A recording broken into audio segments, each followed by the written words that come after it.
Casual Pokemon ROM hacks. They are rare these days, at least the good ones are. A lot of these hacks just try too hard. You never get no good casual ROM hacks no more. At least that is what I thought until playing Pokemon Dreams, as it was actually a pretty fresh new ROM hack for me to explore. It's a nice breeze through a pretty interesting story that brings a couple of nice features and just gives a nice Pokemon game to play through to experience a game that Game Freak could have made. Though obviously be it a lot more original. This game was pretty interesting. Or maybe not really, it kind of depends. Let's find out. The story of this game was nothing too special, but that is not to say that it's bad. The evil team of this game is Team Coil. As might be noticed, this team heavily focuses on a snake theme, which I will admit is pretty creative. The admins of the team have names like Anaconda or King Cobra or other semi-cheesy snake names, and their goal is to find the Sky Snake, referring to a Pokemon you might just recognize. As said, the story is a little basic, but it still features some great storytelling, starting before even the first gym leader. You have to go and find Mr. Cutter, who lives in a house down a river, and come to find out that Team Coil has already abducted him to get the Cut HM from him, allowing them to progress.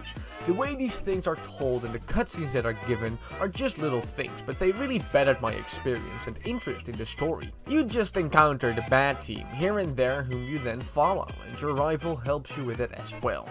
I really like the personality that was given to the rival of this game, as he comes from a farm family and speaks with a southern accent. Enar's the daddy of a trainer, Mom. They helped me out at Mr. Cutter's and beat me at the gym too. I'm impressed Peepo managed to...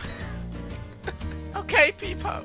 You train hard and you These things are nice details to give some flair to the story. Although the main gist of the story is pretty cliche, the reason why it's cliche is that it is a pretty good way to have a story through a game most of the time, and I still enjoyed it for as far as it went. I like the story. It was nothing too special and kind of cliche, but keeping it simple is sometimes better than having overcomplicated bullshit. This game screams with features at you from the very start. In the very first city you come to, Pokemon Dreams sets you up.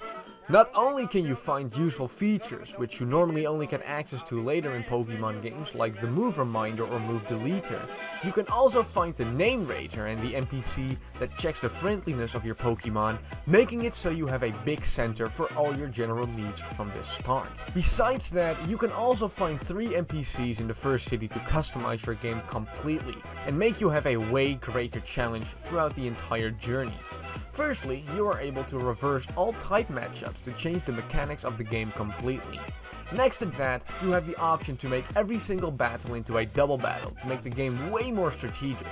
Lastly, if you are in need of a real challenge, you have the option to make every single Pokemon you fight from trainers to be the same level as the highest level Pokemon on your team, to give you some real spice throughout every battle, and probably a horrible nightmare along with that. You can really notice that this game is directed towards the player, as it puts healing spots in exactly the right places after a lot of trainer battles, or gives you the option to decline a hard battle after a long round to heal up or do some more training, something the original games could have learned something from. Oh, for fuck's sake. Besides that, one of the biggest features in the entire game is that a bunch of custom Fakemon have been introduced to spice everything up a bit, which, if the Fakemon are actually good, is always a nice plus for me. There were 35 new Fakemon, which prominently appeared throughout the entirety of the game, and it was always nice to have that little surprise whenever you see something you haven't seen before. There were 35 new Fakemon introduced, which brings the total Pokemon available in the game up to 844, as every Pokemon from Generation 1 through 7 is available in the game. As would be expected from such a game, features like the physical special split, reusable TMs, the modern repel system and stones for trade evolutions are all part of the deal, giving a nice modern experience throughout. A small side note is that the gym puzzles were all way too easy, and the gym designs in general were a little boring. This was a bit of a bummer, considering the rest of this game was so creative and colorful, which I will dive deeper on in the graphics section of the review. Those are just the main features of this game, but there is a bunch of quality of life stuff available as well that is too little to devote a section to in a review, but something that still sticks with you after you're done playing. Just nice quality of life stuff that every Pokemon fan appreciates. You can notice this game was nicely polished, besides a few spelling errors here and there. I was very satisfied with the features. They were modern and smooth and improved my experience. Nothing but props. If I had to describe the difficulty of this game with one word, it would be inconsistent. I will start off positively. The first thing I noticed when starting this game is that the first battle was immediately a double battle, indicating to me that this game knew that double battles could play a big role in the game, which I really liked. This is actually a choice you can make too. As I said, you have the option to make every battle a double battle, although that does mean that there are barely any double battles in the version of this game without selecting that option. Furthermore, the beginning of the game was quite nice in its difficulty. I felt a solid resistance from the trainers I was fighting with some good AI as well, and there was a nice variety in Pokemon with pretty high levels to accompany a decent difficulty, which was just a nice sign for the game. When I experienced the difference between the first gym and the second gym though, I was blown away by the inconsistency. The first gym was a literal walk in the park. I beat the gym leader without really trying at all, which was a bit of a bummer for me after experiencing the hardships during the first couple of trainers. The second gym though was insanely hard. I literally had to grind to even match up to her and died a couple of times.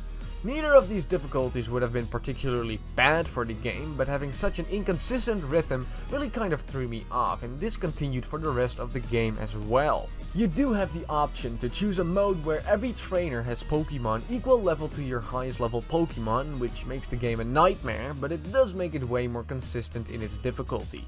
So make of that what you want. Now, this wasn't too insane all the time, and it didn't hinder my playthrough too much, but it was definitely noticeable and something worth mentioning. The difficulty was decent, really inconsistent at times, but not a complete walk in the park, and something that can really challenge you from time to time. I was actually very impressed with the graphics, and especially the design of this game. I always had a great time walking through the map and exploring, and I think this game did a great job balancing the amount of ways you could explore and how much content was actually available. Walking through the mountains, desert, caves, and even just the cities of Pokemon Dreams was honestly a lot of fun for me.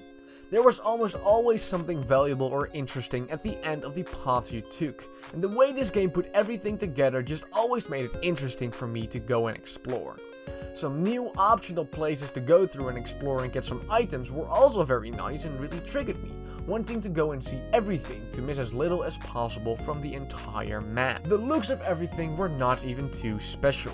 Some design choices were made when it comes to the characters, and some overworld changes to the graphics were made as well, but most of the content in the game was reminiscent of the original Pokemon Fire Red. This is not even a bad thing at all if, as this game accomplishes, things are put together interestingly without creating too many paths leading to choice paralysis. The Fakemon were pretty good as well.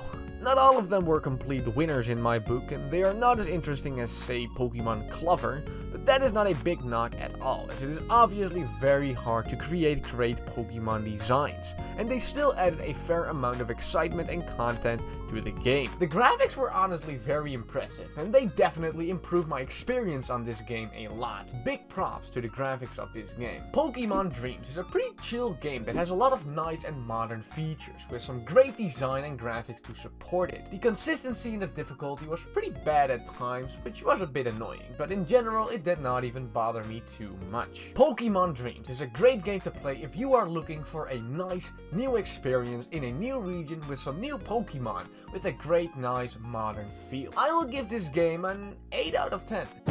Thanks everyone for watching. I do hope this review was helpful to you. If you like this video, please make sure to leave a like and subscribe if you would like to see more ROM hack related content from me in the future. That was it. Thanks everybody so much for watching, and have a great day.